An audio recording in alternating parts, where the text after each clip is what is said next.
Shalom and happy election day. No, you didn't miss it. We're not holding elections at a ballot box today, but in a sense, today and every day is election day. And not just election day when we're choosing how we're going to behave, but our behavior today will choose who our leaders are going to be.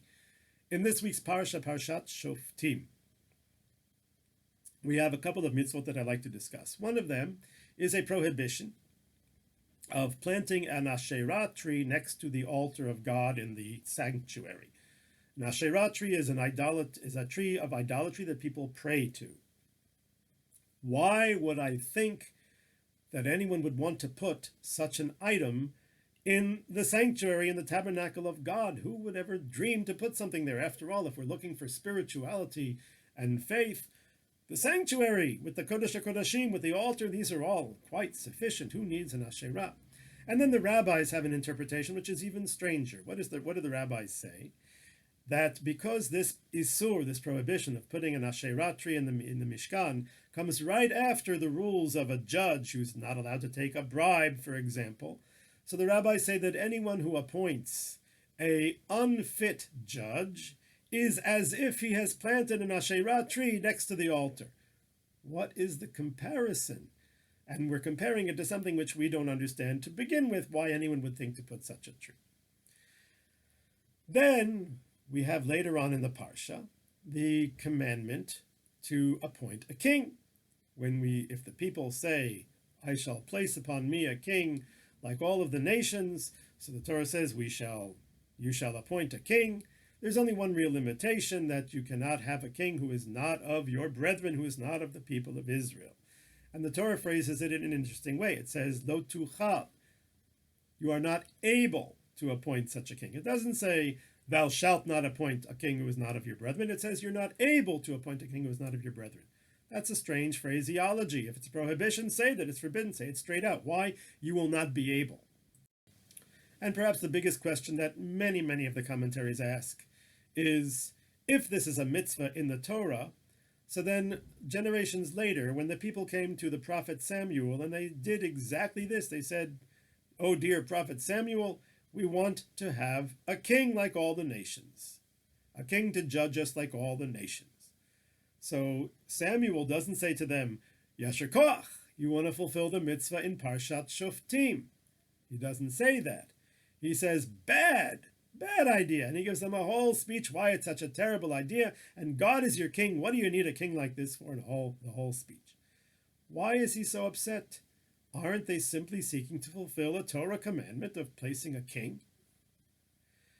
So I gave lots of thought to this. And the first thing that occurred to me was the first question about why would they want to put a Asherah tree next to the altar of God? The answer is the people want it. The Kohanim certainly don't want it. The people who are the leaders certainly wouldn't want it, because who needs it? It's a negative thing. But it might be that the people who, as we know, in the earlier times especially, were still attracted to idolatry in a tremendous way, and there were Asherah trees in the land of Israel, the people might be saying, we would like to have that there. That will make us more comfortable with the Mishkan. Let's have the Asherah together with the Mizbeach. We'll all be getting along great. And similarly, why would someone appoint an unfit judge? Don't I want a judge who knows his stuff and is qualified and is committed? The answer is, it could be the people who are saying, well, all of these laws are kind of tough.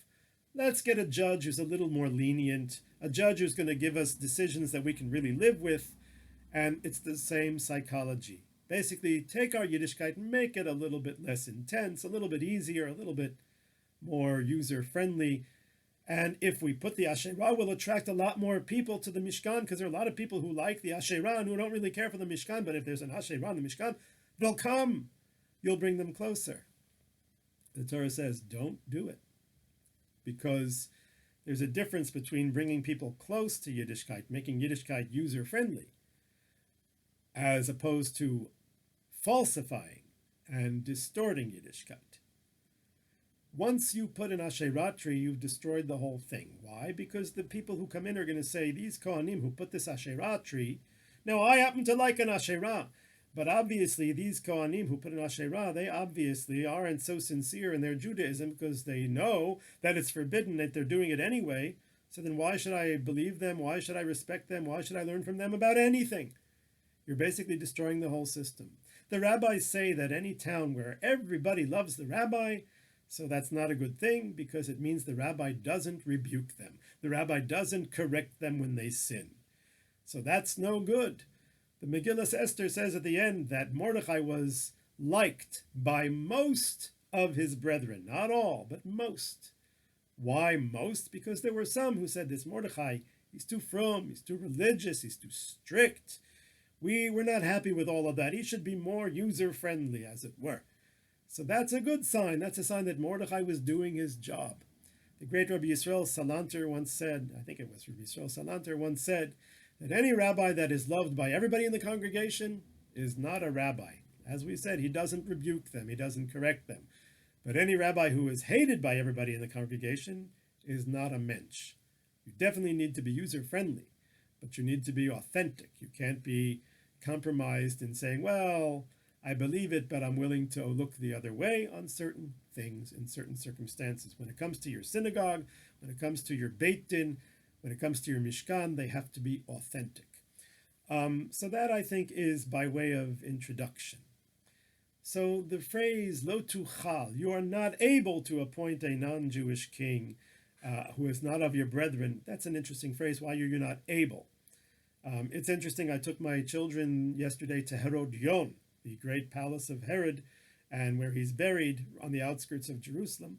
And Herod, as we know, was a king whose Jewish lineage was not strong. His father had been forcibly converted by the Hasmonean kings, by Yochanan Hyrcanus, at the time of the Second Temple, after in the second part of that time.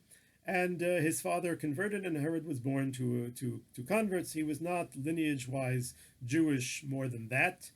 He certainly was not from the Davidic dynasty, and he was not even from the Hasmonaic dynasty, although he did marry the daughter of the Hashmonaim, a woman named Miriam, whom he had killed later on. So that didn't end well either.